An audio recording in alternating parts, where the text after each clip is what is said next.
Hi there, this is the spectacular Tricolour trap, and it's a trap for black in the French defence exchange variation. And amongst those players who fell victim to this was the great Johannes Zukertort, who was on the wrong side of this line in a game against Potter in 1875. So we've got the French defence after e4, e6, d4 and d5. White goes for the exchange variation, e takes d5 followed by e takes on d5. White will usually play bishop d3 or knight f3. Here we're looking at knight f3 first, and black goes symmetrical, knight f6, bishop d3, bishop d6, castles, castles, bishop g5 pins the knight, and again black goes for symmetry with bishop g4. Well, usually in these type of positions, the queen's knight will deploy itself on d2, but here we're looking at knight c3, slightly unusual sideline, but perfectly playable. And I like black's response. This symmetrical line can tempt white into error. White could in fact play knight takes on d5. That doesn't actually win a pawn, because although this knight is pinned, black will play bishop takes on h2 check, and then the queen's going to take the knight back on d5 immediately, or maybe stop off a check on the way on d6.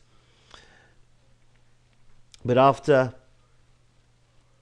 bishop takes on f6, it appears that white might win a pawn outright, but this is not the case. This is what black has trapped white into.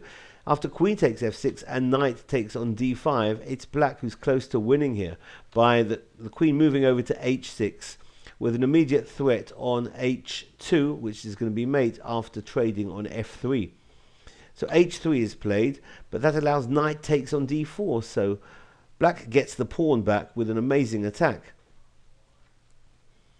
The bishop drops back to defend on e2 because black was threatening to trade on f3 and then win the h-pawn. But now after knight takes on f3 and bishop takes f3, we've got a sacrifice here. Bishop takes on h3, and white dare not recapture because g takes h3 is going to be met by queen takes h3 and again mate on h2.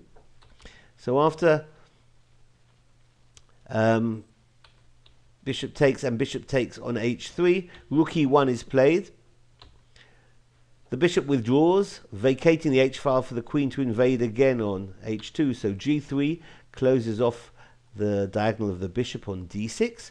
Rook a d8. Black throws more forces into the attack with the immediate threat probably c6, kicking the knight away, and then bishop takes on g3 because then the rook on d8 is going to be hitting the queen. So the queen sensibly goes off the d-file, but now bishop takes d5, followed by bishop takes d5. Black has bishop takes g3, and white is busted here in all variations. Let's just have a look at the bishop on d5, moving back to e4. That allows rook d2, supported by the queen on h6, hitting the white queen, who moves to f3, but there's mate now after queen h2, forcing king f1 and mate in 2 after rook takes on f2 check, queen takes f2, and queen takes f2. That's a beautiful checkmate. So this has been the Tricolour trap in the French defence exchange variation. Thanks for watching. Bye-bye.